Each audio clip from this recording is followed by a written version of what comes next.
സുഖമാണോ എല്ലാവർക്കും? ഞാനിവിടെ അടിപൊളിയായിട്ടിരിക്കുന്നുണ്ട്. അപ്പോൾ ഇന്ന് ഞാൻ വന്നിട്ടുള്ളത് ഒരു ട്രാവൽ വ്ളോഗുമായിട്ടാണ്. അപ്പോൾ കുറേ നാളായിട്ടോ ഞാനൊരു ട്രാവൽ വ്ളോഗൊക്കെ ചെയ്തിട്ട് എവിടേക്കെങ്കിലുമൊക്കെ ഒന്ന് യാത്ര പോകാനുള്ള സമയം കിട്ടാറില്ല. അപ്പോൾ ഇന്ന് ഞങ്ങൾ സൺഡേ ആയിട്ട് ജസ്റ്റ് ഒരു ചെറിയൊരു ട്രിപ്പ് പോവാണ്. ഞങ്ങൾ ഫ്രണ്ട്സും ഫാമിലിയും കൂടി ഉണ്ട്. അപ്പോൾ നമ്മൾ പോകുന്നത് നല്ലൊരു അടിപൊളി സ്ഥലമായിട്ടോ. മൗറീഷ്യസിലെ മസ്റ്റ് വാച്ച് ആയിട്ടുള്ളൊരു പ്ലേസാണ് പോൺ നാച്ചുറൽ എന്ന് പറഞ്ഞിട്ടുള്ള ഒരു അടിപൊളി സ്ഥലത്തേക്കാണ് പോകുന്നത്. അപ്പോൾ അവിടുത്തെ വിശേഷങ്ങളും കാഴ്ചകളൊക്കെ നമുക്ക് അവിടെ പോയിട്ട് കാണാം. അപ്പോൾ എല്ലാവർക്കും ടേസ്റ്റി ട്രാവൽ ഡയറീസിൻ്റെ ഒരു ട്രാവൽ വ്ളോഗിലേക്ക് സ്വാഗതം.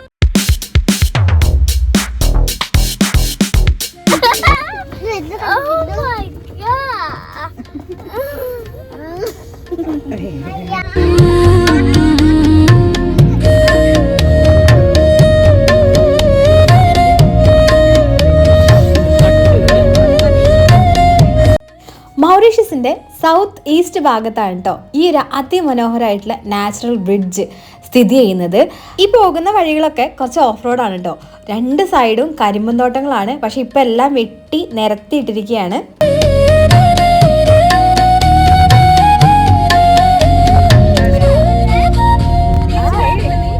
ഞങ്ങൾ താമസിക്കുന്ന കട്ടർപോണിൽ നിന്നും ഏകദേശം 40 കിലോമീറ്റർ കേട്ടോ പോൺ നാച്ചുറലിലേക്ക്. അപ്പോൾ നമ്മൾ ഏകദേശം 1 മണിക്കൂറോളം ട്രാവൽ ചെയ്തിട്ടാണ് ഇവിടെ എത്തിയിട്ടുള്ളത്. ഇവിടെ എത്തുന്നതിൻ്റെ കുറച്ച് മുന്നേ ആയിട്ടാണ് കേട്ടോ ആ ഓഫ് റോഡൊക്കെ കാണാനുള്ളത്. അതിന് മുന്നേയൊക്കെ നല്ല അടിപൊളി റോഡും കാര്യങ്ങളൊക്കെ ഉണ്ട്.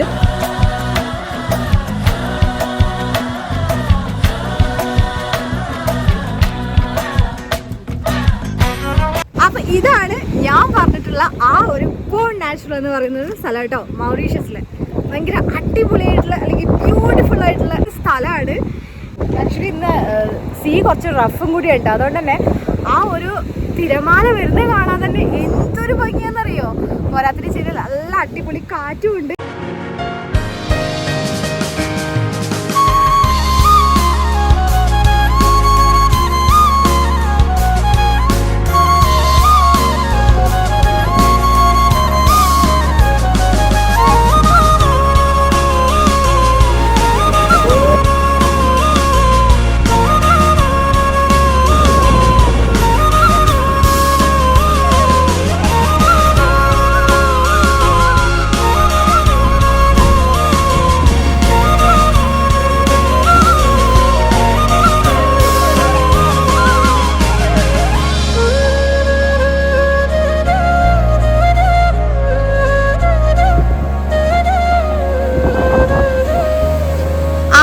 സെക്ഷൻ ഫോട്ടോ എടുപ്പൊക്കെ കഴിഞ്ഞതിന് ശേഷം ഞങ്ങൾ എല്ലാവരും കൂടെ കൂടിയിട്ട് മീൻ പിടിക്കാൻ തുടങ്ങിട്ടോ. മെയിനായിട്ട് കുട്ടികളാണ്. അവർ രണ്ടുപേരും കുറേ മീൻ ഇതുപോലെ പിടിച്ച് ബക്കറ്റിലാക്കി അതുപോലെ തന്നെ ഒഴുക്കി കളയുകയും ചെയ്തു കേട്ടോ. അപ്പൊ ഒരു സൈഡിൽ ഫോട്ടോഷൂട്ട് നടക്കുന്നു, ഒരു സൈഡിൽ മീൻ പിടുത്തം നടക്കുന്നുണ്ട്, ഒരു സൈഡിൽ നല്ല അടിപൊളിയായിട്ട് തിരടിച്ചോണ്ടിരിക്കുന്നുണ്ട്.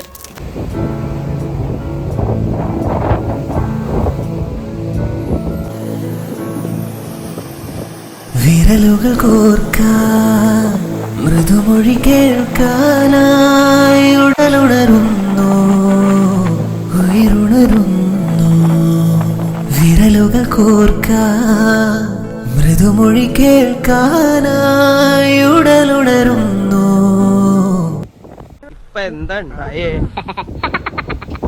നമ്മള് പ്രതീക്ഷിക്കാതെ ഉണ്ടോ തിര അടിച്ചു വരുന്നത്. അങ്ങനെ റാൻസി തരഞ്ഞു പോയി. അവള് അവിടെ ഫോട്ടോ എടുക്കാൻ നിൽക്കുന്ന സമയത്ത് ബാക്കിൽ നിന്ന് തിര വന്ന് നേരെ മേലെ കൂടെ വന്ന് വീണുപോയി. കഴിഞ്ഞ തവണ വന്നപ്പോൾ ഇത്രയും വേവ് ഉണ്ടായിരുന്നില്ല. ഭയങ്കര ഒരു സൈലന്റ് മോഡായിരുന്നു. പക്ഷെ ഇന്നുണ്ടെങ്കിൽ ഭയങ്കര ഹാർഷ് മോഡാണ്. അതുകൊണ്ട് തന്നെ നല്ല അടിപൊളിയായിട്ടാണ് കേട്ടോ വേവ് ഇങ്ങനെയാണ് വരുന്നത്. ചിത്രമൊക്കെ വരയ്ക്കുന്ന സമയത്ത് ചിത്രത്തിലൊക്കെ കളർ ഉണ്ടാവില്ലേ. ഒരു ചിത്രം വരയ്ക്കുമ്പോൾ നമ്മൾ സീന് അല്ലെങ്കിൽ ഒരു കടലിന്റെ കളറ് ബ്ലൂ കളറായിരിക്കും. എൻ്റെ ഡ്രസ്സിന്റെ കളറും കടലിന്റെ കളറും ഒരേ കളറാണ് ഗൈസ്. അത്രയും ഭംഗിയാണ് ഇവിടെ കാണാൻ വേണ്ടിയിട്ട്. എൻ്റെ ഫേസിൽ ആ ഒരു സന്തോഷത്തിൽ നിങ്ങൾക്ക് മനസ്സിലാവുണ്ടാവും എത്രത്തോളം ഭംഗിയാണ് ഇവിടെ കാണാൻ വേണ്ടിയിട്ട് എന്നുള്ളത്.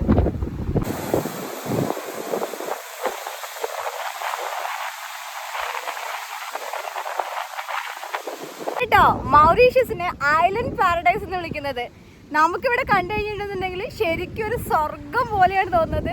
ഒരു സ്വർഗത്തിൽ വന്നു കഴിഞ്ഞാൽ ഒരു ഫീൽ ഉണ്ടാവുമല്ലോ.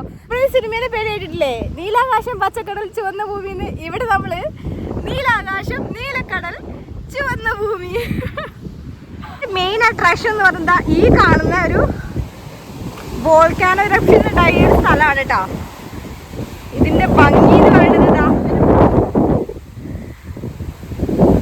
ഉയിരുണരുന്നു ദൂരെ ആ വഴി ഈ വഴി വേറെയായി പോകയോ മേലെ. ഇങ്ങനെ വൈകുന്നേരങ്ങളിൽ പുറത്തിറങ്ങുന്ന സമയത്ത് മിക്കപ്പോഴും ഞാൻ ഇതുപോലെ ഒരു ഫ്ലാസ്കിൽ ചായ എടുക്കാറുണ്ട് കേട്ടോ. അപ്പോൾ ഇന്നും ഞാൻ ചായ ഒക്കെ എടുത്തിട്ടുണ്ട്. കുറച്ച് മുറുക്കും കുറച്ച് സ്നാക്സും കാര്യങ്ങളൊക്കെ വാങ്ങിച്ചിട്ട് ഞങ്ങൾ എല്ലാവരും കൂടെ ഒരുമിച്ചിരുന്ന് ചായ കുടിക്കാൻ വേണ്ടി പോവാന്ന്. എവിടെ എവിടെ എവിടെ ആ എവിടെ രാഷേട്ടാ? ഇത് ചായയാണ് കേട്ടോ, വേറൊന്നുമല്ലേ.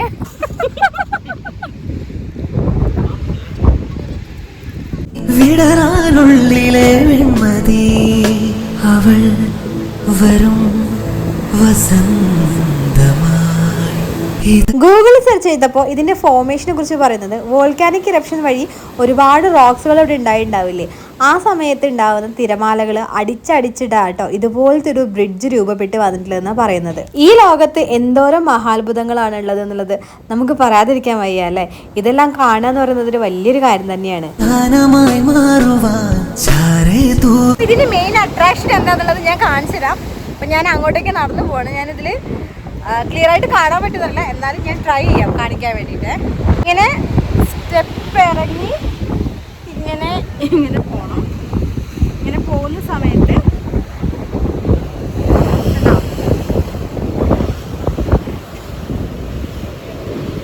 ഞാൻ നേരത്തെ കാണിച്ച ആ ബ്രിഡ്ജിൻ്റെ സെൻറ്ററിലാണ് കേട്ടോ ഇപ്പോൾ ഞാൻ നിൽക്കുന്നത്. നമ്മൾ വിട്ടുനിന്ന് കാണുന്ന സമയത്ത് ആ ബ്രിഡ്ജിന് അധികം വീതിയില്ല, നടക്കാൻ വേണ്ടി പറ്റില്ല, അവിടെ നിന്ന് ഇങ്ങനെ ഫോട്ടോ എടുക്കാമെന്നൊക്കെ തോന്നുമെങ്കിലും നമ്മളിതിൻ്റെ തൊട്ടടുത്തേക്ക് വരുന്ന സമയത്താണ് നല്ല വീതി ഉണ്ട് കേട്ടോ. ഇവിടെ നമുക്ക് നടക്കാനും ഇരിക്കാനും ഫോട്ടോ എടുക്കാനും എല്ലാത്തിനും പറ്റും. പക്ഷേ നന്നായിട്ടൊന്ന് ശ്രദ്ധിക്കണം എന്ന് മാത്രമേ ഉള്ളൂ. ഒന്ന് കാല് വഴുതി പോയിട്ടുണ്ടെന്നുണ്ടെങ്കിൽ നമുക്ക് പൊടി പോലും കിട്ടില്ല.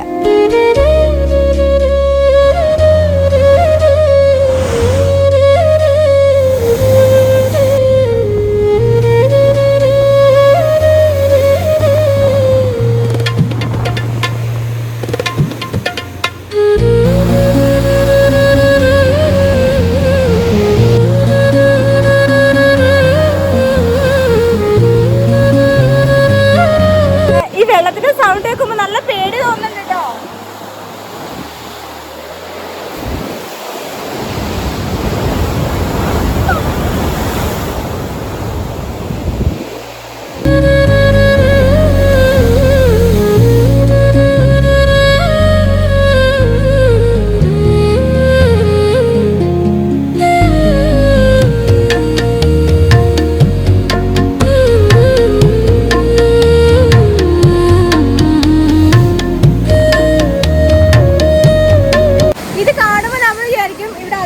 അവിടുന്ന് ഇങ്ങോട്ട് കാണുമ്പോൾ ഇത് സ്പേസ് ഇല്ലാന്ന് വിചാരിക്കും. പക്ഷെ നല്ല വീതി കേട്ടോ, ഈ പാറകൾ നമ്മൾ നല്ല വീതിയുണ്ട്, ഈ ഒരു സ്പേസ് നമ്മൾ നല്ല വീതിയുണ്ട്.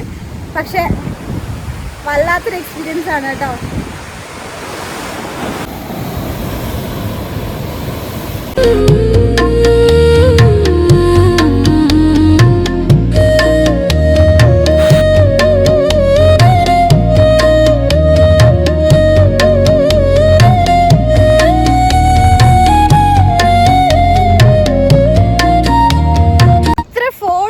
മതിയാവുന്നില്ല, വീഡിയോ എടുത്തിട്ട് മതിയാവുന്നില്ല എന്ന് പറഞ്ഞ പോലെയാണ് കേട്ടോ. ഭയങ്കരമായിട്ട് നല്ല രസമുണ്ട്. ഇപ്പോൾ ഞങ്ങളിങ്ങനെ നടന്നൊന്ന് പോയിക്കൊണ്ടിരിക്കുകയാണ്. അവിടെ എന്താ ഉള്ളത് പോയി നോക്കാം. സൺസെറ്റ് ആവാനായിട്ടുണ്ട്, ക്ലൈമറ്റൊക്കെ മാറി തുടങ്ങി, കുറച്ചൊക്കെ ഇരുട്ട് വന്ന് തുടങ്ങിയിട്ടുണ്ട്, നല്ല കാറ്റുമാണ്. സോൾട്ടോ എവിടെയാടാ? ആ പാറയിൽ കയറിയിട്ട്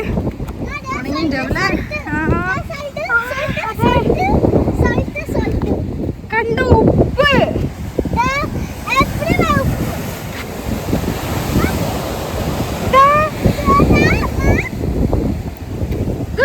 കട്ട പിടിച്ചിരിക്കുന്നു കുഞ്ഞ ഒരാഴ്ച പിടിക്കും.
സമയത്താണ് കേട്ടോ ഞങ്ങൾ വന്നത്. ഇപ്പോൾ സൺസെറ്റൊക്കെ കഴിഞ്ഞു എന്ന് തോന്നുന്നു. ഇവിടെ സൺസെറ്റ് ഉണ്ടാവില്ല, ചില ഭാഗങ്ങളിലല്ലേ സൺസെറ്റ് കാണാൻ വേണ്ടി പറ്റുള്ളൂ. അപ്പോൾ സൺസെറ്റൊക്കെ കഴിഞ്ഞു, ലൈറ്റൊക്കെ മങ്ങി, നന്നായിട്ട് എൻജോയ് ചെയ്തു കേട്ടോ. നല്ല രസമായിരുന്നു. ഞങ്ങൾ അടിച്ചു പൊളിച്ചു എന്ന് പറയാം. ചായയൊക്കെ കുടിച്ച് കുറേ കഥയൊക്കെ പറഞ്ഞ് നല്ല രസമായിരുന്നു. നന്നായിട്ട് എൻജോയ് ചെയ്തു.